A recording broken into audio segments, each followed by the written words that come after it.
तुझ्या पाठीशी, मी कुठेही जात नाही. तुला जेव्हा माझी गरज वाटेल मला मनापासून हाक मार, मी येईन. स्वामी जगाची माऊली, स्वामी कृपेची सावली, ऐसी निरंतर माया मी कुठे न पाहिली.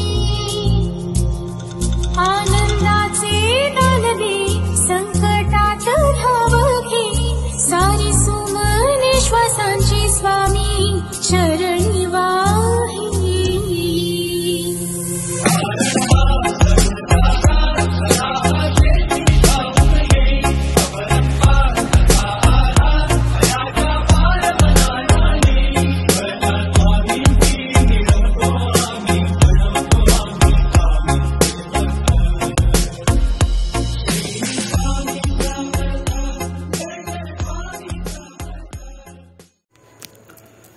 तर मित्रांनो, इथे परमार्थ साधनालय आहे, म्हणजे श्री स्वामी समर्थ मठ आहे. त्याशिवाय त्याच्याच जरा पुढे गेल्यानंतर सुद्धा एक मठ आहे,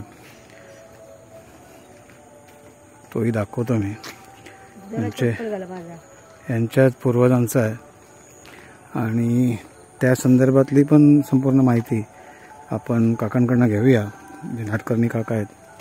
हा बघा, इथे मठ आहे.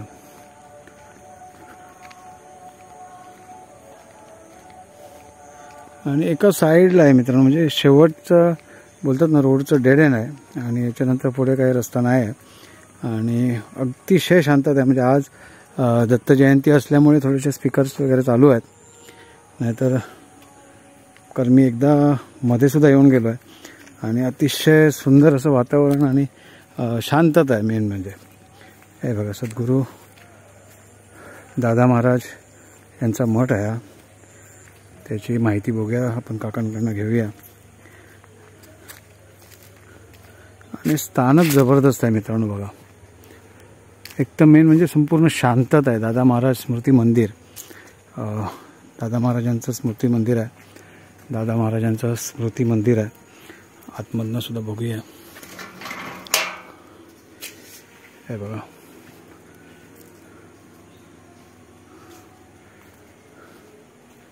या मंदिराची सुद्धा आपण माहिती घेऊया, कारण मी सुद्धा फर्स्ट टाइम आलो आहे. हे बघा, दादा महाराज स्मृती मंदिर, क्षेत्र शिवडाव.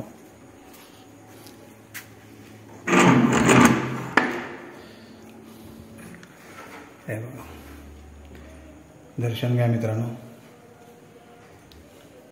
हा बघा मित्रांनो, हा संपूर्ण परिसर आहे आणि मेन म्हणजे इतकं शांतता आहे, त्याच्यामुळे इतकं बरं वाटतं नाही ते आल्यानंतर की जाऊ नये असं वाटतं घरी. आणि बघा, पूर्ण डेड एंड म्हणजे लास्टचं जे टोक आहे ते आपल्या स्वामी मठाचा ध्यानधारणेसाठी आणि दादा महाराजांचं आपलं मंदिर आहे, छोटंसं सभागृह आहे. हे बघा, हे बघा मित्रांनो, हे दादा महाराजांचा अस्थि कलश ठेवलेला आहे इथे. त्याशिवाय पारंपरिक जितके संत होऊन गेले त्यांचं संपूर्ण डिटेलिंग आहे इथे. आणि हे बघा, दर्शन घ्या.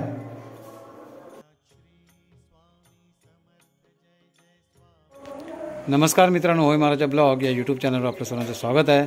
जय शिवराय, जय शंभूराजे.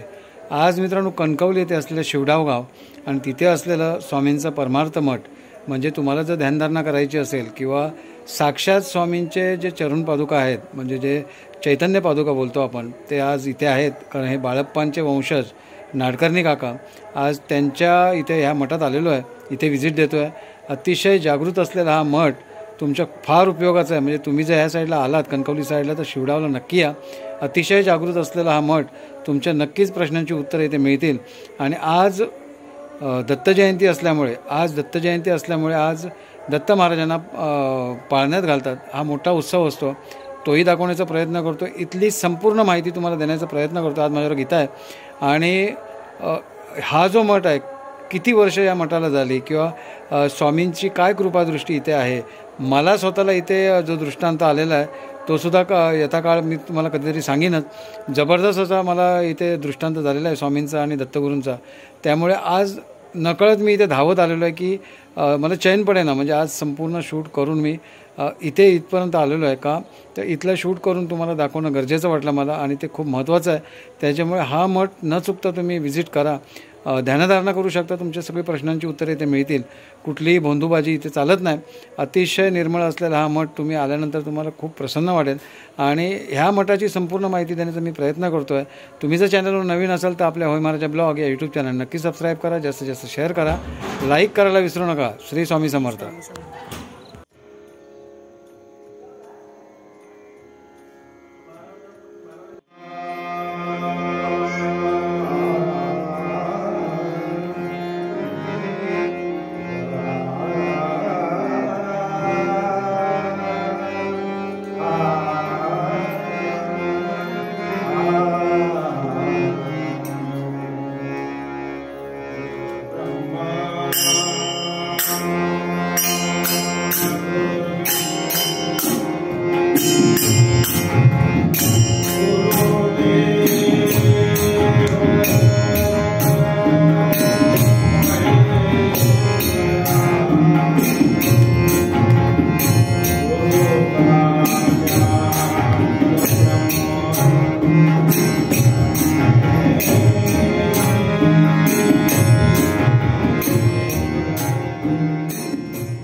जय जय राम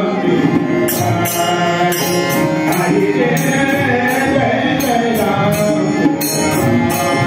हरि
युद्ध करून यदा यदा धर्मस्य ग्लानिर्भवति भारत किंवा परित्राणाय साधूनाम हे भगवंतानी प्रत्येक अवतारात सांगितलं, गीतेमध्ये सांगितलं. तरी पण त्या काळात सुद्धा कृतयुगात, द्वापार युगात, आणखी जी काही युग त्याच्यात काही बदल झाला नाही. आता कलियुग आहे, याच्यात काही बदल होणार असं काय फार आपण वाटून घ्यायचं कारण नाही.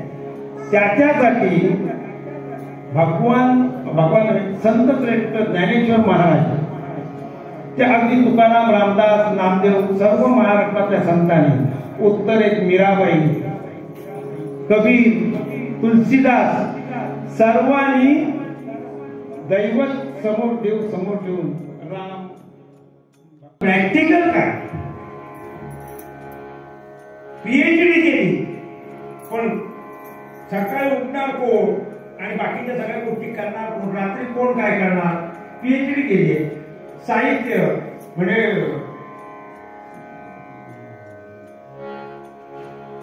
पंडित आणि काय माझ्या मना होका पंडित शहाणा, पंडित झाले भरपूर, मोठमोठे सगळे झाले, पण त्यांनी उत्तम कमन लिहिली, त्याच्यात वादच नाही. परंतु त्याचं प्रॅक्टिकल काय, त्याचं हे काय म्हणतात ते दिगंबरा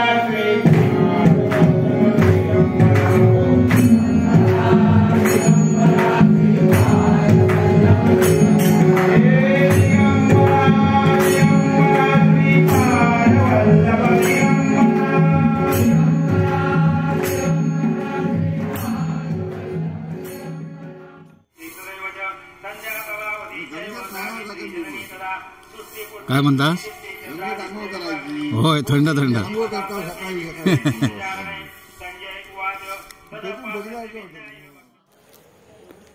हे बघा मित्रांनो, इथे लताकुंज, इसवी सन 1934 आणि अतिशय सुंदर असं म्हणजे बागेचं रूपांतर केलेलं आहे. इथे बाजूला बघा जुनी विहीर आहे आणि छोटीशी बाग आहे, पण सुंदर आहे बघा. म्हणजे जर शांतता हवी असेल तर इथे येऊन नक्की बसू शकतो. कमळ चांगल्यापैकी उगवलेले आहेत, नारळ पडलेले आहेत आतमध्ये, कारण कोकणात नारळ भरपूर असतात, त्याच्यामुळे तितकंसं त्याला. हे बघा, तर इथे सुद्धा कासवाचं स्थान आहे. इथे विष्णू अवतार, औदुंबराचं झाड आहे आणि अतिशय सुंदर असं स्थान आहे बघा. इथे छोटंसं आहे कुंज, म्हणजे इथे येऊन शांततेसाठी आपण बसू शकतो आहे आणि अगदी स्वामी मठाच्या पाठच्या साईडलाच आहे. अधिक माहिती आपण काकांकडनं पण जाणून घेऊया की ध्यानधारणा कशा प्रकारे केली जाते. आज दत्त जयंती असल्यामुळे जरा गडबड आहे आणि दत्त महाराजांना रात्री जेव्हा पाळण्यात त्यांना विराजमान केलं जातं, जेव्हा पाळण्यात विराजमान केलं जातं, तो क्षण खूप मोठा असतो आणि अविस्मरणीय असतो. त्याच्यामुळे तो बघा, स्किप करू नका. पाठचा परिसर दाखवतो. या साईडला आला तर या इकडचा संपूर्ण पत्ता पण मी देतो आहे. हे बघा, असा संपूर्ण परिसर आहे. ही बॅक साईड आहे मठाची. आणि आज दत्त जयंती असल्यामुळे आता थोड्या वेळाने लोक येण्यास सुरुवात होईल. थोडंसं लांब आहे, म्हणजे कणकवली जी गड नदी आहे तिकडनं आल्यानंतर साधारणतः एक अर्ध्या तासाच्या अंतरावर हा मठ आहे. आणि जे नाडकर्णी काका आहेत अतिशय सुंदर अशी माहिती पण देतात आणि स्वभावाला खूप छान आहेत. ते मनमोकळे आहेत. त्याशिवाय आनंददादा आहे तिथे, त्यांची नंतर ओळख करून देतो. अतिशय सुंदर असं मठ आहे. राहण्याची सुद्धा ही बघा संपूर्ण व्यवस्था आहे, राहण्याची रूम्स आहेत आणि अन्नछत्रसुद्धा बॅक साईडला आहे. आतला सुद्धा मी लुक दाखवतो मठाचा आतला लुक पण दाखवतो. हे बघा, हे अन्नछत्र आहे आणि बऱ्यापैकी माणसं बसण्याची इथे सुविधा आहे. म्हणजे एका वेळेला नाही म्हटलं तरी 100-150 माणसं आरामात बसू शकतात. हे बघा, असा लुक आहे. आतल्या साईडला सुद्धा आहे. म्हणजे जर महाप्रसाद असेल तर तुम्ही आरामात बसू शकता. त्याच्यानंतर हा अगदी रोडच असलेला मठ आहे, म्हणजे बाजूला दिसतो हा रोड आहे आणि लास्ट एंडच आहे. इथे आल्यानंतर शोधाशोध करण्याची गरज नाही. अतिशय सुंदर आणि खूप जुना असा मठ आहे. आणि जे चैतन्य पादुका आहेत स्वामींच्या, त्या ओरिजिनल म्हणजे जे स्वामी वापरत होते त्या पादुका इथे. हे जे नाडकर्णी काका आहेत ते बाळप्पा महाराजांचे वंशज आहेत आणि संपूर्ण माहिती आज मी तुम्हाला देतो आहे. व्हिडिओ अजिबात स्किप करू नका, संपूर्ण माहिती घ्या. आणि ध्यानधारणेसाठी यायचं असेल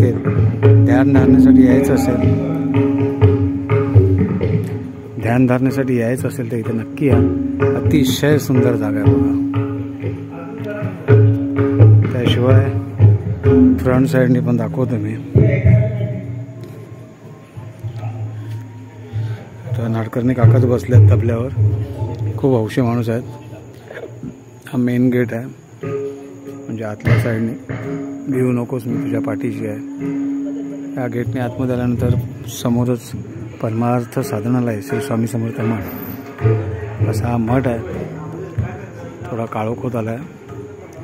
अतिशय सुंदर असा मठ आहे. आतला पण मी लोक दाखवतो. त्याशिवाय हा संपूर्ण परिसर आहे. बघा, नाडकर्णी काका बसले तबल्यावर. त्याच्यानंतर हा संपूर्ण मठाचा लुक आहे. इथे त्यांचे जे पूर्वज आहेत त्यांचे फोटो वगैरे आहेत. त्यानंतर इथे सुद्धा आहे बघा.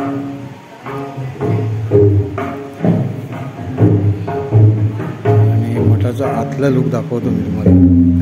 संपूर्ण आतला लुक आहे.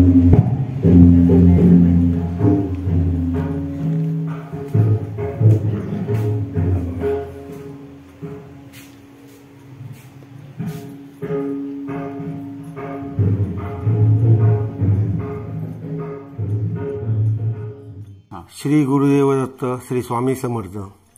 आज या मठाची माहिती सांगताना अत्यानंद होत आहे. तुमच्यासारखी माणसं इथे येतात आणि ही सगळी माहिती गोळा करून लोकांच्यापर्यंत पोहोचवतात.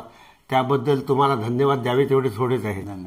या मठाची स्थापना, ही जी समाधी दिसते मधली, ही आमचे नात्याने माझे म्हणा किंवा आमच्या नाडकर्णी कुटुंबाचे हे आजोबा आहेत. ओके. आणि त्याच्यानंतर मागच्या जे स्वामींचा फोटो आणि तिथे ज्या पादुका आहेत ह्या स्वामी समर्थांच्या आहेत. आणि हा मठ आज तुम्हाला इतका एस्टॅब्लिश झालेला दिसतो, पण 1905 मध्ये खरी या महाराजांनी म्हणजे यांचं मूळचं पूर्वीचं नाव दिनकर शिवराम नाडकर्णी तथा दाजी महाराज अक्कलकोटकर, हे संन्यासाश्रमाच्या पूर्वीचं नाव आहे. कळलं का? घराकडच्या लोकांना त्रास नको, आमचं घर इथे आहे, इथूनच जवळ 2-2.5 फरलांगावर मूळ घर आहे, म्हणजे त्यांचं जन्मस्थान. परंतु घरच्या लोकांना त्रास नको किंवा अन्य कोणा लोकांना आपल्याकडे येणाऱ्या मंडळीची सोय आणि त्यांना साधना घडावी म्हणून हे जे जवळजवळ 1.5 एकराचा प्लॉट आहे, हा प्लॉट पूर्वी 150 वर्षापूर्वी हे स्मशानभूमी होती. या स्मशानभूमीचं सगळं जसं जीर्णोद्धार आपण करतो तसं हे टेकाड सगळं साफसूफ करून शिष्यमंडळींच्या सहाय्याने आज सगळ्या गोष्टी पैशाने कराव्या लागतात. पण हे जे स्थान त्यांनी निर्माण केलं ते 50% गुरुदक्षिणा आणि 50% सगळं श्रमदान. कारण त्यांची शिष्यमंडळी होती, त्याच्यामध्ये गवंडी होते, मजूर होते, सुतार होते, सगळे कारागीर होते. त्यांनी त्या काळात हे सगळं उभं छोट्या प्रमाणावर केलं. आणि 1934 सालात यांनी संन्यास घेतला. आणि संन्यास घेतल्यानंतर 34 सालात हा जो आता समोरचा तुम्हाला सभामंडप दिसतो, ज्या ठिकाणी माझं रात्री कीर्तन झालं किंवा आम्ही उत्सव केला, तेव्हा तो 34 मध्ये बांधला गेला. हे पूर्वी छोटं मांगर टाईप होतं. हे 34-35 नंतर ह्या सगळ्या गोष्टी उपयोगात आणल्या. गेल्या 20 वर्षात हे सगळं इथे लाद्या घालणं किंवा हे सगळं पूर्वीच्या मातीच्या भिंती वगैरे होत्या. जेव्हा हे इथे दादा महाराज म्हणजे त्यांच्यानंतर कैवल्याश्रम स्वामींच्या नंतर त्यांनी हा सगळा परंपरा पुढे वाढवण्याचा प्रयत्न केला. हे दादा महाराज, हे ज्यांची समाधी आहे ही कैवल्याश्रम स्वामी, त्या ज्या मागच्या पादुका दिसतात त्या परंपरेने स्वामी समर्थांच्या पादुका आहेत, म्हणजे स्वतः स्वामींनी वापरलेल्या. त्याच्यामध्ये वर कव्हर ते बघा, आता ते तुम्हाला चांगलं हे मिळेल, ते बघा फुलं काढल्यामुळे तुम्हाला ते दिसेल. तर त्या ज्या पादुका आहेत या पादुकांच्या मध्ये आत खाली वापरलेल्या पादुका बाळाप्पांना दिल्या होत्या. आणि आमची परंपरा बाळाप्पा, वामन महाराज आणि हे कैवल्याश्रम स्वामी महाराज अशी ही परंपरा चालू झाली. आणि यांनी पुढे कुठेही नाही, इथेच आपल्या जन्मग्रामी हे स्थान निर्माण केलं. या खालच्या बाजूला तुमची गड नदी आहे, ती दक्षिण वाहिनी आहे. ज्या ठिकाणी दक्षिण वाहिनी नदी होते त्या ठिकाणी तीर्थक्षेत्र असतं असं त्यांनी सांगितलं. आणि हे धर्मग्रंथातूनही आहे. आज नाशिक म्हणा, पंढरपूर म्हणा, त्या ठिकाणी त्या नद्या दक्षिण वाहिनी झालेल्या आहेत. आणि म्हणून तिथे कुंभ बिंब किंवा मोठमोठे सगळ्या कार्यक्रम होतात. तर अशा या दक्षिण तीरावर हे पूर्वाभिमुख हे साधनालय उभं केलेलं आहे. हे परमार्थ साधनालय, ही तपोभूमी आहे. इथे हे देऊळ नाही. आलं दर्शन केलं पाहिजे, दर्शनाला लोक आले पाहिजे, दर्शन भक्ती सुद्धा महत्वाची आहे. परंतु इथे येऊन काहीतरी साधना घडावी, साधना करावी, एकांतात सगळं. जसं पूर्वीच्या काळी ब्रह्मचर्य, गृहस्थाश्रम, वानप्रस्थाश्रम, संन्यासाश्रम. आता ह्या काळी 200 वर्षापूर्वीच्या सगळ्या गोष्टी होत्या. आताच्या नवीन पिढीत ह्या गोष्टी तशा थोड्याशा कमी झालेल्या दिसतात. नाही असं नाही, परंतु कमी झालेल्या आहेत. मग वानप्रस्थाश्रम कमीत कमी माणसाला 60 वर्ष झाल्यानंतर आता शांतता कुठे मिळेल? ज्याला जेव्हा आपण रिटायरमेंट घेतो म्हणा किंवा अन्य कामं, आपल्याला कुठे शांतता मिळेल? तर अशा ठिकाणी जाऊन जर आपण चिंतन केलं, काही जप केला, ध्यान केलं, तर ज्याला वानप्रस्थ आश्रम आणि ही जी सगळी जागा आहे, इथे सगळ्या नारळ पोपळी याची सगळी ही बाग आहे. म्हणजे खऱ्या अर्थाने ही वानप्रस्थ आश्रमाची तशी जागा आहे. इथे राहण्याच्याही सोयी सुविधा आहेत. म्हणजे पण आधी 2 दिवस कोणी कळवलं तर आम्हाला कळणार बाबा येतो म्हणून, नाहीतर हे कसं होणार. तर अशा पद्धतीने हे स्थान वसवलं गेले. 1907 सालापासून ह्या दाजी महाराजांनी म्हणा किंवा दिनकर स्वामींनी, पश्चात मग ते संन्यास घेतल्यानंतर कैवल्याश्रम स्वामी झाला. त्यांनी स्वामी समर्थ गुरुच्या सांगण्यानुसार किंवा परंपरेनुसार त्यांनी ही स्वामी समर्थ परंपरा बेळगाव, कारवार, धारवाड, इकडे राजस्थानमध्ये सुकेत, कोटा, तिकडे मुंबई, पुणे, नागपूर असं त्या काळात आजच्या सारख्या दळणवळणाच्या सोयी सुविधा नसून सुद्धा अनेक ठिकाणी स्वामी संप्रदायाचा प्रसार केला. जसं नामदेवाने महाराष्ट्रातून घुमानपर्यंत गेले, वारकरी संप्रदायाचा प्रचार केला, तसा स्वामी संप्रदायाचा प्रचार या आमच्या आजोबांनी आणि स्वतः कैवल्याश्रम स्वामी, ज्यांना आम्ही आजोबा असले तरी ते त्यांनी 1935 सालात आपण जाण्यापूर्वी ते हे उचल घेऊ व्हायचा उचल आधी बघा ही समाधीचा फोटो घ्या घेतो. हा म्हणजे तुम्हाला समाधी ओपन सकाळच्या पूजेच्या वेळेचा हा फोटो आहे. कळलं का. तर इथे जेव्हा त्यांनी संन्यासाच्या देहाला अग्नी लावायचा नसतो, कळलं का. त्यामुळे त्यांची जेव्हा प्राणज्योत महानिर्वाण झालं तेव्हा इथे त्यांची देह समाधिस्थ करण्यात आला आणि रोजची पूजा सुरू झालेली आहे. ही जी समाधी आहे ही समाधी कैवल्याश्रम स्वामींची आहे. म्हणजे पूर्वाश्रमीचे दिनकर शिवराम नाडकर्णी दाजी महाराज हे याच गावातले, यांचा जन्मही इथेच. कळलं का. 1870 मध्ये त्यांचा 15 मार्च 1870 जन्म झाला. कळलं का. म्हणजे ते नोकरीत वगैरे सगळं होतं, पण त्या ह्या सगळ्या वैराग्य वृत्तीमुळे ते सगळं सोडून विवाह झालेला होता. त्यांना 2 मुलं होती, एक मुलगा गेला होता, त्यांची मुलगी नंतर होती ती इथेही होती. पण त्यांनी आपल्या सगळं जे काय होतं ते आपले बंधू, त्यांचे धाकटे भाऊ बापू नाडकर्णी किंवा सखाराम शिवराम नाडकर्णी त्यांच्या सगळे ताब्यात देऊन प्रपंचातून पूर्ण अंग काढून घेऊन वैराग्य वृत्तीने याचा जवळजवळ 40 वर्ष सगळे प्रचार प्रसार केला आणि हे सगळं स्थान निर्माण केलं. आणि आज हे त्या समर्थच्या परंपरेने त्यांच्या ह्या कार्यामुळे हे स्थान सगळीकडे प्रसिद्ध झालं म्हणा किंवा सतत कार्यरत आहे. 1935 सालात ते स्वतः असताना त्यांनी काही मार्गदर्शक तत्व आमच्या पुढे हे कसं चालेल म्हणून करून ठेवली. म्हणजे ज्याला आपण आजच्या काळात चॅरिटेबल ट्रस्ट म्हणतो त्या गोष्टी करून ठेवल्या. पण तेव्हा काही गोष्टी भारत सरकार स्वतंत्र नव्हतं, ब्रिटिशांचा अंमल होता. पलीकडे या नदीच्या पलीकडे ब्रिटिश होते आणि ह्या नदीपासून मागे तिकडे लोणामार्ग गोव्याच्या हद्दीपर्यंत खेम सावंत यांची राजसत्ता म्हणजे सावंतवाडी स्टेट असं त्या काळात या भागाला नेमलं होतं. आज जसं Maharashtra state, Rajasthan state, Uttar Pradesh state राज्य, त्याप्रमाणे हे सावंतवाडीच्या ह्याच्यात होतं. त्यामुळे 1941 यांचं महानिर्वाण झालं 26 डिसेंबरला.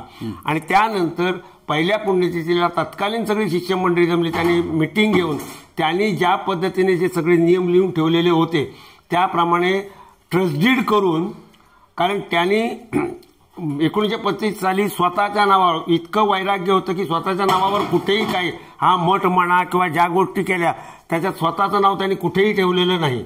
आणि त्या जे त्यांनी ठराव म्हणा किंवा जे काही लिहिलं होतं त्या तत्कालीन शिष्यमंडळींनी त्या ठरावाच्या अन्वये असं करून ते ट्रस्टडीड करून कुडाळ पेठा त्या काळातला हे रजिस्ट्रारकडे जाऊन हे ट्रस्टडीड रजिस्टर केलं. आणि तेव्हापासून आणि त्याच्यापूर्वी 1935 सालात आपलीच शिष्यमंडळी 5 लोकांची पंच कमिटी नेमून हा सगळा भाग त्यांच्या, कारण संन्यास घेतल्यानंतर ते ह्याच्यात काही इंटरफेअर करू शकत नव्हते. त्यामुळे त्यांनी पंचांच्या ताब्यात दिलं. म्हणजे शिष्यांच्यावर केवढा गुरुचा विश्वास असावा, शिष्यांनी कसं स्थान सांभाळावं याचं बाळकडू त्यांनी आधी दिलेलं होतं आणि पंचांच्या ताब्यात दिलं. पण जेव्हा एखादा मठाधिपती किंवा एखादा प्रमुख जातो तर पुढे कसं चालेल, आणि म्हणून 35 सालात पंच कमिटीकडे जरी दिलं असलं तरी पण त्यांनी नंतर जेव्हा सगळी शिष्यमंडळी तत्कालीन याच्यामध्ये ब्रह्मचारी बाबा तळगावचे जिथे तुम्ही परवा गेला होता ते लभी नाईक, पूर्वीचे माणसांची नावं बस्ती अशी मल्लापूरकर, आमच्या घरातली सगळे माझे आजोबा, पलीकडच्या घरातले आजोबा, सोनबा दादा, माझे आजोबा, ही सगळी मंडळी त्यांची सगळी शिष्यमंडळी, बीजी नाडकर्णी म्हणजे जे यांचे पहिले अनुग्रही म्हणजे ज्यांना बाळकृष्ण गोविंद नाडकर्णी असं संबोधत, त्यावेळेचे BA ऑनर्स संस्कृत असे होते. त्यांनी दिनकर मासिक सुद्धा काढलं होतं की याचा प्रचार ह्या स्वामी समर्थ परंपरेचा व्हावा. आणि त्यामुळे 1927 सालात आणि ह्या सगळ्या गोष्टींमुळे ही सगळी 43ला ट्रस्टीड झालं. आतापर्यंत हा कार्यभार सगळं विश्वस्तांच्या चालतो. त्याच्यानंतर 1962 सालात ह्या परंपरेचा जो सगळा कारभार आहे म्हणजे भजन कीर्तन ट्रस्टीड होतं, बाकीच्या व्यावहारिक गोष्टी चालूच होत्या, परंतु या स्थानाला पुढे पारमार्थिकदृष्ट्या कोण घेऊन जाईल किंवा कसं होईल त्या दृष्टीने त्यांचेच पुतणे म्हणजे घरातच हे दादा महाराज म्हणा किंवा घनश्याम सखाराम नाडकर्णी हे त्यांना साक्षात्कार झाला, दृष्टांत झाला, ते इथे आले आणि त्यांनी हा 89 पर्यंत सगळा कारभार पारमार्थिक आणि संस्थेच्या माध्यमातून करण्याचा प्रयत्न केला. आणि त्यानंतर ते गेल्यानंतर आज आम्ही विश्वस्त हा सगळा कारभार जी त्यांनी मार्गदर्शक तत्व पूर्वी करून ठेवलेले आहेत किंवा उत्सव कसे करावे, साधना कशी करावी, ज्या ज्या काही गोष्टी पारमार्थिक व्यावहारिक आहेत त्याप्रमाणे आजपर्यंत आम्ही सांभाळण्याचा प्रयत्न केलेला आहे आणि ते पुढे चालू राहील असा मनाला विश्वास आहे. अच्छा काका, जे स्वामींचे जे चरण पादुका आहेत किंवा चैतन्य पादुका आहेत त्याबद्दल काय सांगाल? नाही, त्याबद्दल सांगतो ना. स्वामी समर्थांच्या ज्या पादुका आहेत आता समोर, या स्वामींच्या अखेरच्या काळात जेव्हा बाळाप्पांना सांगितलं तू प्रचार प्रसार कर, तेव्हा त्यांनी बाळाप्पांना त्या पादुका दिलेल्या होत्या. बाळाप्पांनी तो जो फोटो आहे ना वामन महाराज, तो बघा, तो घ्या तुमच्या कॅम्प ह्याच्यात. हा, त्यांचे गुरु वामन महाराज घाणेकर. तर त्या बाळाप्पांकडे त्याची थोडी हिस्ट्री अशी आहे की वामन महाराज हे कोल्हापूरचे, करवीरचे, घाणेकर, कळलं का? तर ते 2 भाऊ होते आणि ते कोल्हापूरला कृष्ण सरस्वती, हे बघा तो फोटो हा आहे. अच्छा, ते यांच्याकडे गेले कृष्ण सरस्वतींकडे. गंगावेसमध्ये यांचा आश्रम आहे किंवा मठ आहे, कळलं का? तर ते सुद्धा वैरागी वृत्तीचे वगैरे सगळे होते. पण त्यांनी सांगितलं की आम्ही तुमचं काम करू शकत नाही, बाळाप्पा प्रचार प्रसारार्थ निघालेले आहेत, ते तुमचं काम करते. आणि बाळाप्पांची त्यांची गाठभेट झाल्यानंतर त्यांनी त्यांना असं विचारलं तू माझ्याकडे राहतोस का? यांच्यातली वामन महाराज यांच्यातली वैराग्य वृत्ती बघून तू माझ्याकडे राहतोस का? तर म्हणजे राहतो. आणि त्याप्रमाणे त्यांच्याकडे राहून कुठे अक्कलकोटला आणि मग त्यांच्याबरोबर प्रचार प्रसार करत त्यांच्याकडून साधना काढल्यानंतर सगळं झाल्यानंतर आपल्याकडच्या ज्या ह्या वस्तू होत्या बाळाप्पांनी त्यांच्याकडे दिल्या. उदाहरणार्थ ही पादुका, आणि तू याचा पुढे प्रचार प्रसार कर. कालांतराने हे जे दिनकर शिवराम नाडकर्णी किंवा दाजी महाराज म्हणतो हे शिपिंग कॉर्पोरेशनमध्ये नोकरीला होते त्या काळात, पण लहानपणापासूनच त्यांची सगळी ही वैराग्य वृत्ती इथे शालेय त्यांचं ह्या कबीरदास स्वामी किंवा दाजी महाराजांचं शालेय शिक्षण सगळं सावंतवाडीला. त्या सावंतवाडीला शिक्षण घेत असताना वासुदेवानंद सरस्वती, मंगल स्वामी, दत्तगिरी महाराज, त्याच्यानंतर अशी अनेक संत मंडळींचे त्यावेळी त्यांना सत्संग झाला. त्याच्यातून त्यांची वैराग्य वृत्ती वाढत गेली आणि त्याचा परिपाक म्हणजे शेवट ब्रह्मचर्य, गृहस्थाश्रम, वानप्रस्थाश्रम आणि संन्यासाश्रम आहे त्याचं जिवंत उदाहरण इथे तुम्हाला समोर बघायला मिळेल. आणि त्यांना ज्या पादुका वामन महाराजांना दिलेल्या त्या वामन महाराजांनी सांगितलं ह्या तू घे आणि तू याचा प्रचार प्रसार कर. आणि त्यांनी आपल्या गुरुच्या विचाराने किंवा जे काही तत्व सांगितलं त्याप्रमाणे त्याने सगळा कारभार करून अनेक शिष्य मंडळी सगळी निर्माण केली आणि स्वामी परंपरेत हे केलं. बाळाप्पा सुद्धा जसं नामदेव महाराज घुमानपर्यंत वारकरी संप्रदायाचा गेला, तसं बाळाप्पांच्या बाबतीत जर म्हटलं तर बाळाप्पांनी सुद्धा स्वामी समर्थमुळे सगळं कलकत्ता सगळं बद्री केदार वगैरे सगळं फिरत फिरत अक्कलकोटला येऊन स्थिरावले. मोठा इतिहास आहे. तसं बाळाप्पांनी सुद्धा मध्य प्रदेश, उत्तर प्रदेश, बिहार, राजस्थान, कारण असं जर तुम्हाला गुरु मंदिर म्हणून जो एक अंक वैद्य काढतात गोरेगावचे, त्यांच्या अंकामध्ये ह्या सगळ्या गोष्टी आहेत की बाळाप्पा इतक्या स्टेटमध्ये फिरले. ह्या म्हणजे स्वामी संप्रदायाचा प्रचार आजचा नव्हे त्या काळातला आहे. दत्त म्हणून काल रात्री मी म्हणालो की अशा प्रकारचा दत्त महाराजांचा जन्म व्हावा का, तर पुढे लोकांना जसं महाराष्ट्रात अनेक संत झाले ज्यांनी पांडुरंगाच्याकडे जाऊन आपलं शरीर सुद्धा लीन केलं, कळलं का, त्याप्रमाणे या सगळ्या मंडळींनी भगवान दत्तात्रयांचा जो अवतार झाला तो नुसता अवतार नव्हे तर पुढे श्रीपाद श्री वल्लभ, नरसिंह सरस्वती, स्वामी समर्थ आणि त्याच्यानंतर ही मोठी परंपरा सगळीकडे निर्माण झाली. आज महाराष्ट्रात अनेक ठिकाणी, आज कोकणात सुद्धा अनेक ठिकाणी आहे. परंतु विशेष म्हणजे हे जे दोन्ही इथे शिवडावचा जो मठ आहे आणि वेंगुर्ल्यात कॅम्प, हे 150 वर्षापूर्वीच्या वस्तू म्हणजे त्यांच्या काळातल्या आहेत. ह्या लक्षात आनंदनाथ महाराज. हा, आनंदनाथ महाराज वेंगुर्ले कॅम्प. हा, आणि म्हणजे माझ्या माहितीप्रमाणे पूर्वीचा हा रत्नागिरी जिल्हा 80 सालाचा सिंधुदुर्ग झाला. पण रत्नागिरी जिल्ह्यात राजापूर आणि चिपळूणला केळकर, कळलं का, म्हणजे त्यांच्याकडे बखरी वगैरे आहेत. म्हणजे असं या स्थानाची ही सगळी अशी माहिती आहे. दिनकर स्वामींचा पूर्वाश्रमीचा फोटो. अच्छा. म्हणजे ह्या नोकरी वगैरे सोडल्यानंतर त्यांनी पूर्ण हे सगळं करून त्याच्यात मध्ये वाहून घेतलं त्यावेळेचा तो फोटो आहे. आणि संन्यास आश्रम स्वीकारल्यानंतर दर पौर्णिमेला आणि अमावास्येला क्षौर करावं लागतं आणि ते त्याचा हा संन्यास आश्रमातला फोटो आहे. अच्छा.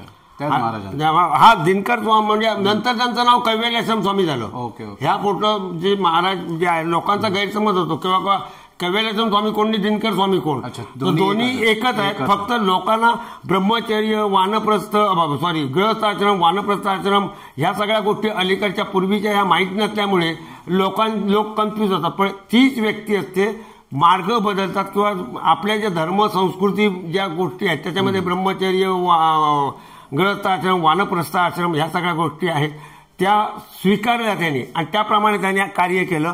त्याच्यानंतर जे दादा महाराज मगाची म्हणालो घनश्याम सखाराम नाडकर्णी हे नोकरी सोडून आले, त्यांनी जवळजवळ 22-25 वर्ष 26 वर्ष हे सगळं कार्य केलं. त्यांचा फोटो हा आहे. अच्छा. त्यांच्या वस्तू काही हा सांगतो. हे बघा, हा त्यांचा पलंग आहे. दिनकर तथा कैवल्याश्रम स्वामी यांचं विश्रांती स्थान किंवा शेजघर, ज्याला शेजघर म्हणतात. हा, आणि त्याच्यानंतर इथे याच खोलीत ते परंपरेची दीक्षा देणे वगैरे, गुरुचरित्र वाचण्याची ही त्यांची जागा. हे गुरुचरित्र इथे आहे. ते नरसिंह सरस्वतींचा फोटो आहे बघा. तिथे त्या दुसऱ्या ह्याच्यातला कैवल्याश्रम स्वामींचा, इथे बाळाप्पांचा फोटो आहे, समोर आहे तो ओरिजिनल फोटो. ओरिजिनल बाळाप्पा म्हणजे आमच्या परंपरेचे सगळे, म्हणजे परंपरेच्या सगळ्या पुरुषांचे फोटो आहेत. स्वामी समर्थांचा आहे, कळलं का. त्या रूम मध्ये, ह्या रूम मध्ये राहतो या.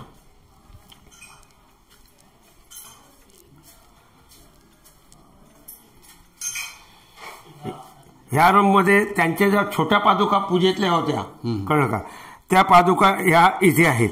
आणि हे देव नाटळला गुळगुळे म्हणून त्यांचेच हे आहे, म्हणजे नात्याने नात्यातले, परंतु ते प्रापंचिक नातं बाजूला ठेवून पारमार्थ त्यांचे देव हे इथे आहेत. ही देव खोली आहे. म्हणजे त्यांच्या ज्या पादुका वगैरे होत्या त्या जेव्हा त्यांचं समाधीस्थान इथे तयार करण्यात आलं तेव्हा तिथलं हे सगळं या खोलीत आणलं गेलं आणि तिथे फक्त मुख्य स्तंभदेव ते, कळलं का, अशा पद्धतीने ते स्थान निर्माण झालं. हा जो हा भाग आहे याच्यामध्ये हे 5 लोक आहेत. हा सुद्धा दिनकर स्वामी म्हणजे दाजी महाराज यांचाच फोटो आहे, कळलं का. आणि हे पुढे परंपरा ज्यांनी चालवल्या आपापल्या ताकदीने जे काय जमलं त्यांनी, उदाहरणार्थ हे तळगावला गेलेले ब्रह्मचारी बाबा, ही हिराबाई आंबिये म्हणजे सौरवनाथ आंबियांचे वंशज सातव्या पिढीतली. त्याच्यानंतर हे दादा महाराज आणि राजस्थानला परशुराम महाराज आणि गोवर्धनदास महाराज हे दोघे जण तिकडे राजस्थानला त्यांची जी शिष्यमंडळी त्यापैकी तयार झाले. शिष्य भरपूर असतात परंतु पूर्ण सगळं त्याग करून वैराग्य वृत्ती सांभाळून अनेक लोकांना जेका रंजले गांजले त्याचे म्हणे जो आपुले त्याप्रमाणे कार्य करणारी मंडळी थोडी असतात. मनुष्यानाम सहस्र जीव, 1000 एक होतो. पण आजचा हा गीतेचा भाग आज 1,40,00,000 जनतेमधून आता किती लोक निर्माण होतील. भक्त आम्ही सगळेच आहोत, पण असा भक्त तिथपर्यंत जाऊन पोहोचणारा फार अगदी क्वचित असतो. जसे सावतामाळी म्हणा किंवा चोखामेळा म्हणा, कान्होपात्रा म्हणा, जे जिथपर्यंत जाऊन पोहोचले तसे आम्ही सगळे भक्त आहोत, सगळे वाऱ्या करतो, सगळं करतो, पण इतक्या स्थितीला जाणारी ह्याच्यासाठी ते जन्माला यावं लागतं आणि त्याप्रमाणे अशा प्रकारची ही संत मंडळी किंवा अशा प्रकारची व्यक्तिमत्व निर्माण होतात. आणि म्हणून आज जो समाजातला समतोल ढासळत चाललाय तो समतोल साधण्याचा ही लोक किंवा ज्ञानेश्वरांच्या पासून नामदेव, तुकाराम या सगळ्या मंडळी, रामदास स्वामी यांनी हा समाजाचा समतोल सांभाळण्याचा प्रयत्न केला. त्या काळातल्या शिवाजी महाराजांच्या सारख्या राजांनी आपला धर्म म्हणा किंवा आपली संस्कृती टिकली पाहिजे म्हणून त्याही पद्धतीने त्यांनी प्रयत्न केला. आणि त्याला अधिष्ठान कोणाचं होतं तर रामदास स्वामींचं होतं. कारण या प्रत्येक गोष्टीला अधिष्ठान असावं लागतं आणि अधिष्ठानाशिवाय या गोष्टी होत नाहीत. रात्री कीर्तनात सुद्धा मी ह्याच गोष्टी सांगितल्या की ह्याचं जर सगळं तुम्हाला शंका निरसन झाली पाहिजे तर कीर्तन, भजन ह्या सगळ्या गोष्टी चिंतन मनन असलं तरच होणार, नाहीतर होणे नाही. हजारो वर्ष पूजा करणारे पुजारी असतात, पण त्यांना देव पावला की नाही हा संशोधनाचा विषय आहे. पण ज्या लोकांनी खरोखरच मनोभावे सर्व म्हणतात तसं तनुमनी जीवे चरणाचे लागावे, अगरवता करावी दास्यचं कळं, हे जसं रामदास स्वामींनी दासबोधात सांगितलेलं आहे त्याप्रमाणे त्यांना पावला. पांडुरंग कुठे जाऊन पोहोचला तिथपर्यंत, सावतामाळ्यापर्यंत पोहोचला, चोखामाळ्यापर्यंत पोहोचला, सगळ्या संतांपर्यंत पोहोचला. पण रोज पूजा करणाऱ्या मिळालं काय त्यांना की नाही हा एक मोठा संशोधनाचा चिंतनाचा विषय आहे. तेव्हा अर्थात ते झालंच पाहिजे, त्याच्यात काही शंका नाही. परंतु भक्ती कशी असावी असा भाग आहे. त्यांनी लिहिलं आहे, भक्ती कैसी करू मन कसे आवरू, विवेक हा सुरतरू कोण जावी. त्यांनी आपले जसं अनेक संतांनी आपल्याला अनुभवात सगळं लिहून दिलं तसंच आमच्याही महाराजांनी ह्या सगळ्या गोष्टी लिहिल्या. त्याचा आम्ही जर विचार चिंतन मनन केलं तर आम्हाला सुद्धा हे त्याच्यातलं 100% नाही पण 100%तला 1% तरी आपल्याला 100% मिळेल एवढा विश्वास आहे. आणखी काय सांगू तुम्हाला. तर मित्रांनो, आज आपल्याला नाडकर्णी काकाने अतिशय सुंदर अशी स्वामींची माहिती दिली की कशा प्रकारे सेवा केली जाते आणि कशी करावी. त्यात संजय वेंगुर्लेकर साहेब आहेत ज्यांनी PhD केलेली आहे स्वामींवर, त्यांचे मी खूप आभार मानतो की त्यांच्यामुळे आज ही मला वाट मिळाली आणि नाडकर्णी काकांपर्यंत आलो आणि आज असलेली सेवा, कशी सेवा केली जाते स्वामींची, आज त्यांच्याकडनं संपूर्ण माहिती घेतली, ती तुमच्यापर्यंत पोहोचवतोय. आवडली असेल तर आपल्या होय महाराजा ब्लॉग या YouTube चॅनल नक्की सबस्क्राईब करा, जास्तीत जास्त शेअर करा, लाईक करायला विसरू नका. श्री स्वामी समर्थ.